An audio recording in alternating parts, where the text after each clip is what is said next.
We're back. There's my Gazelle. I don't think I filmed when I pulled the head off last time. No. Pretty much blown head gasket. That's about it. But I don't really care. So there's one rusty bolt. That's where the gasket had split. It's split between the cylinders. 3 and 4 on the exhaust side. Here we go. Oh, it's on the head. So I'm just like not touching that for a little while because I don't care just yet. We're doing other stuff today. These gloves actually fit. I'm not used to that. This guy has a Gazelle that you saw last time, but now he has another Gazelle. So we'll do a quick rundown of that one. Okay. Don't look down there. Quick rundown. It's fucked. It's totally, absolutely brutal. No. we got fucking crinkly rails. How good. Smushed up other bits, rust, all of this section under here, all that's kind of like pushed back a bit, which is great. Been fixing it though. Yeah, Derek's fixing it. He's patched in that because that used to like curl around. Went the whole like thing all the way up here. Yeah, the whole thing was not straight. But this was 150 bucks. Yeah. Which is an absolute steal. And it came with a spare hatch and spare guards. Yeah, well, one guard. One guard? One guard and one door. Oh, okay, cool. Yeah. And then this one is the smokiest dude you'll ever see. He put in stop smoke and it's just become worse.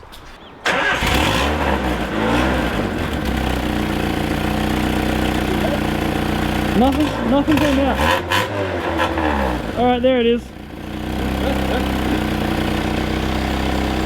It doesn't get better. That wasn't even that bad. No, I mean, it wasn't good, it wasn't bad. Yeah. I've seen it much worse. Engine's really good though. Like, I think it's because I guessed the timing and I think it's basically maxed. Yeah. So you take it for a rip, it actually rips. And for some reason the engine makes this weird sort of like, it sounds like bouncy balls in a big plastic drum.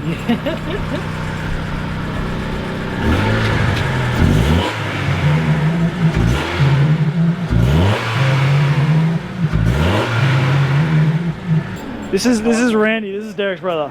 I gave him the Exa. And he's since gone and put another C18 into it, not turbo. It is an S13 one. Color matched the rocker covers, and it's not running. I mean, it runs. It was running. Yeah, once it's at temp, it runs. Yeah, it fouls the plugs, you can't start it back up again. Today,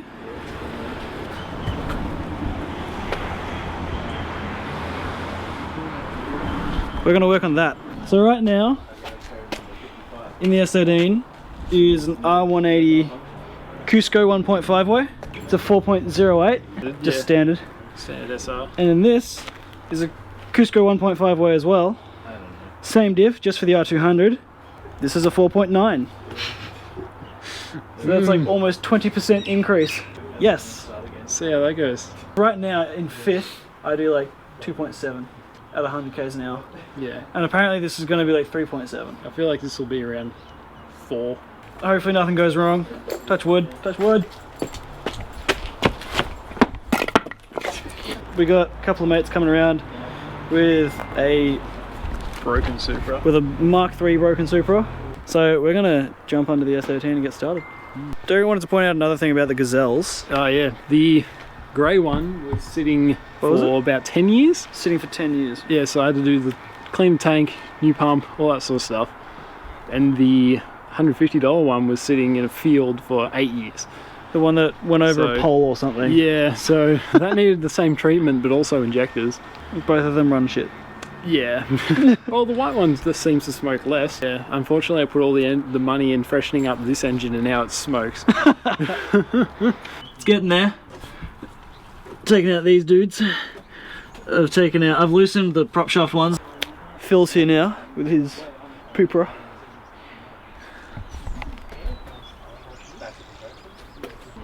Whose signature is this? Which one? On the wheel. Old man. Old man? The running free 86. Ah! Yeah. This is Phil. Here's a Supra. It's broken. I don't want the Supra. Someone buy it. His Supra is never happy. That's about it. That's it. It's a That's 7. it. That's it, man. 7M with a blown head Gaschetto. which must be from one of the two middle cylinders because I'm not getting. He's not getting any bad readings from every other cylinder. Yeah, and I'm not. I can pull them all out apart yet. Is it alright to leave the Yeah. Yeah, that's fine. Yeah. Oh wait, sorry. It's not alright to leave this on though. Whoopsie. Sorry, I was just asking. Oh, that'd be bad. I did that on the Gazelle. It got jammed in the fan. I only noticed because the fan wasn't spinning. I'm like, why is that? Oh shit! It was just like grinding the Breaking handle bar. away.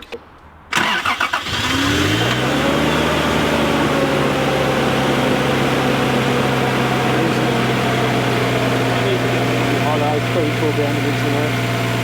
Go again.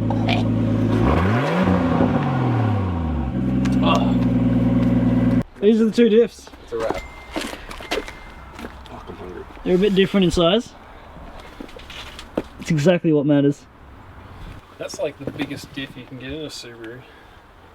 Really? That's what STIs have in the rear. Standard Subarus have an R160, which is smaller than that. Jesus.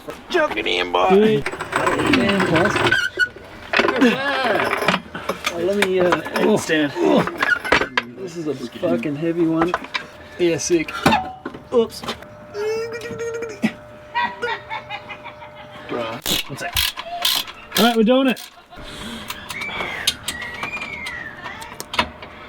But it seems like it's clearing the exhaust okay so far.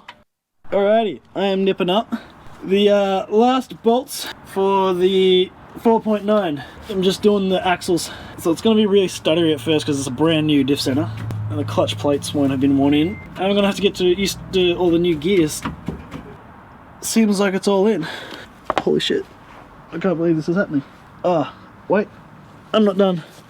The exhaust needs to go back on. That's on. That's on. That's all on. All the things are doing the stuff. I don't know where my little screwdriver guy went, but oh well. Car on the ground, let it warm up and go for a rip. Go to a car park and drive around in the circle a few times. Oh yeah, that's right. We got to do the whole figure 8 thing. Yeah. What about that? Brand new. Because it's brand spanker. Yeah. Hey Derek. Hello. Hey Chris. Don't fucking look at what Hey Phil. Get the fuck Hey away. Randy. Hello. Where all the dogs go? I'm just kidding, I'm sorry. Over there. What's going on, guys? Welcome back to 4-Star That'll Gucky. do. If you guys don't know, these blokes, these two and a couple others, they are 4-Star Gucky, and they make stickers. Oh, fuck. I got straight into that smell. They make stickers like that, and I think there's another one in my car too. Oh, can't really see it. We're about to find out what a 4.9 ratio is. I guess that's probably it for the video. Everybody come in and say goodbye. I'm so blind right now. I don't know how the shot works. It's pointing that way. Camera,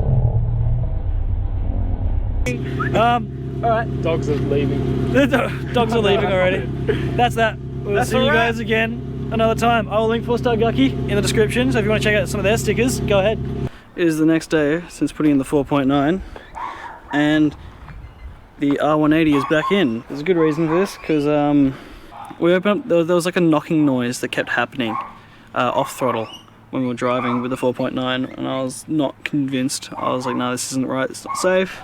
Have they spaced it properly? Is the tooth contact correct? Is it one of the axles?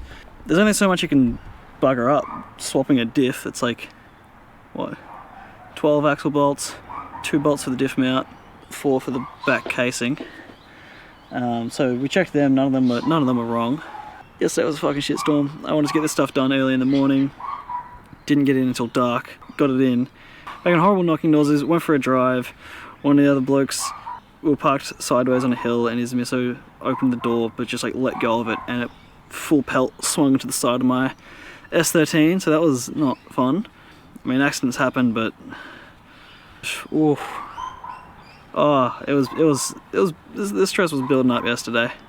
So anyway, got back to Derek's place, pulled out the diff, checked out the gears inside it, opened up the back casing, have a look. There's pitting and rust that had started forming on like one portion. So you got like the whole crown wheel on like one portion of the crown wheel, which would then explain poor tooth contact and the knocking off throttle because it's not meshed properly. For all I knew, the crown and pinion, they weren't rusty at all. They were also in an oil bag. 4.08 is back in. Feels slow now because the 4.9 felt really, really good. at 100 k's an hour in 5th with a 4.9, I was doing 3,400 RPM. So if anyone's ever wondering, that's how much you do. So this is just an update to say that everything that happened yesterday, none of it worked out, and I got a door slammed into mine. And just the other day, I had a kangaroo hit me. He went face first into my wheel. That was good. So I just had my brother around and we pulled apart the trims and the gutters. These are like the OEM seals, so these are totally busted. So we just, as a temporary fix, gooped them with some seal into those edges and cracks, both sides too. This side we've already put back together, but we did the same thing. We gooped this little guy back in, ran a tiny bit along the top of the quarter window and on here. And in doing that, I cleaned up all the gutters the whole way through because they were pretty chockers with crap. This side was the worst though, because I had, in rain, in car washes, in anything, I had literally seen water dripping on the inside right down the middle of the window. So there's been water forming and dripping under here and running down, and the car's been absolutely reeking. In fixing up the seals up there and up in those corners, hopefully it'll stop leaking. But then in cleaning all my gutters, I've probably removed some of the tightness and the pressure that the original seals had on the body, so they're probably going to leak now because that's cleaned. Second finisher update for the video. Now I know how good a 4.9 can feel. I will probably chase down another gear set. Thanks for coming along, even though nothing really came to fruition with any of the stuff except for my windows. Hopefully they'll seal. I'll leave it at that, fellas.